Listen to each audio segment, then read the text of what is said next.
What makes a great sitcom? Is it the jokes, the characters, the lessons learned, or something else?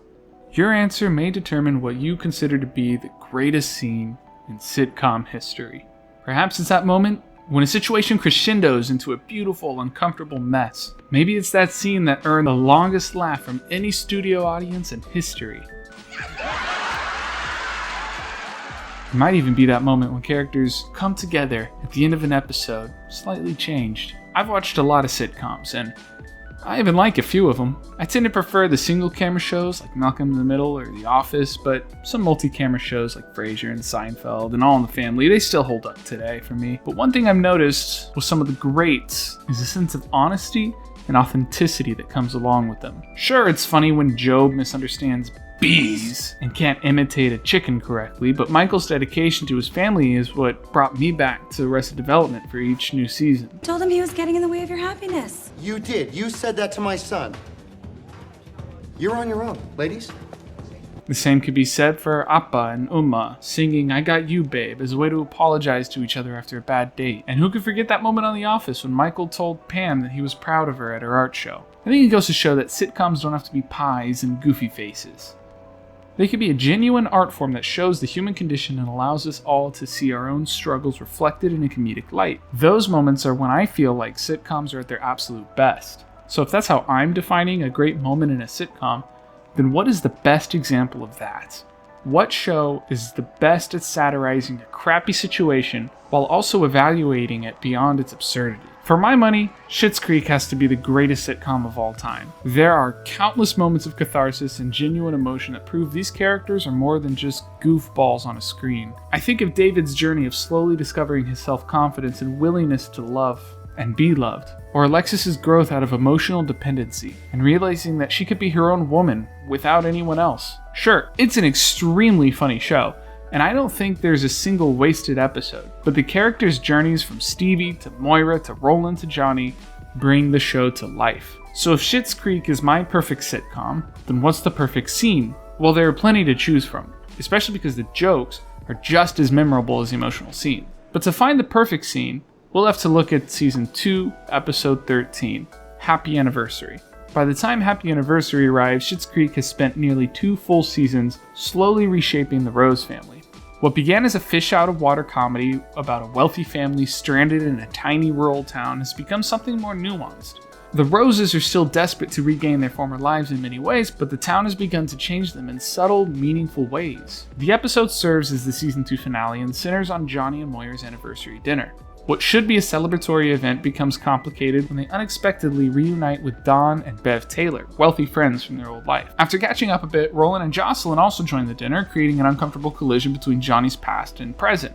It's awkward at first because Roland and Jocelyn had invited them out to the same restaurant as a double date earlier in the episode and were turned down. As the evening progresses, Johnny and Moira try to keep up this facade of luxury, while Roland shatters the illusion at every turn. I need to present this coupon to the waiter first. Don't know what that means. It's so ironic, this.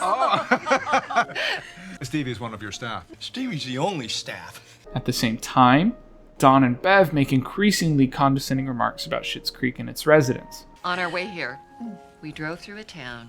Schittsville. Schittsville. Schittsville! And from the looks of it, the town was living up to its name. Roland is actually the mayor of our town. Not Schittsville, I hope. As if that's not bad enough, they also crap on the food, not wasting any opportunity to ruin the meal for everyone else. This olive tapenade is... Salty, I know. Who do you have to kill around here to get another bottle of this undrinkable wine? Of course, it gets worse as it goes on, and you're really not laughing at the situation anymore by the end of it. There's also a B and a C plot of David meeting a guy and Alexis pining over her ex in front of his new girlfriend, but this situation refuses to fall into comedy. It stands as a reflection of the Roses before they were forced to live in the town. And then Don says this line. What do you even call someone from Schittsville? A shitter? A shithead? That's the breaking point. That's when John realizes who he used to be and decides that he won't stand for it anymore. It could have been easy for the writers to have him do something silly like throw a plate of spaghetti in Don's face, stand up and holler and storm out of the room, or any number of things that someone with less experience might have written. But not these guys. The creators of this show are veterans, and they understood exactly what this scene needed. So instead, he gives this speech that is just beyond beautiful. Okay, you know what? Before he starts, you could see the hurt, the disappointment, and the buried anger and resentment in his eyes. Eugene Levy's performance absolutely sold this moment, and it only gets better. I'm sitting here in a half-decent restaurant with my wife and our friends, and all you two have done is complain about the food and pretend that you didn't leave us high and dry after we lost everything. You wrote us off, Don. Not a phone call, not an email, not a nickel. He looks like he could cry or scream, and it's taking everything he has to hold it in. And then you got this douchebag. He can't even deny it. He can't even defend himself because he knows Johnny's right. And Eugene Levy never raises his voice beyond whatever the moment requires. Rather than exploding in anger, he speaks like someone who spent months swallowing his disappointment until he finally just can't anymore. His hand shakes, his eyes well with emotion. Roland and Jocelyn here could not have been more generous with what little they have. They found us a place to live. They've offered us their truck whenever we've needed it. They've invited us to their parties. They even offered to take us out to dinner tonight. And right here, when he says this, And that town you pass through, it's not called Schittsville. It's called Schitt's Creek. And it's where we live. that's the moment when Johnny would endear himself with the audience forever. Because this is when he finally sheds his past life. He's done trying to get out. This is his home, and he's actively taking a stance and saying, "These are my friends. They are good people, and I won't let you belittle them. It's not bad enough that you turned your back on me, but don't act like you're better than they are." Up until this point, Johnny has spent 2 seasons trying to reclaim his old life. Here, for the first time, he openly rejects it. Instead of asking to be accepted by people like Don, Johnny is choosing Roland and Jocelyn. I also love how Don and Johnny share a little stare at the end there. The man can't even apologize. He can't say anything. He said what he's needed to say, and now he's going to finish off his undrinkable wine. I can't think of a single other sitcom that humanizes its characters as well as this one does. The roses feel real, and they are why I watch the show again and again and again. I think the fact that Schitt's Creek lasted 6 seasons was intentional. I don't think they wanted a sitcom that lasted forever, just to have to write scenes that increasingly push the limits of believability until they can't even form sentences anymore.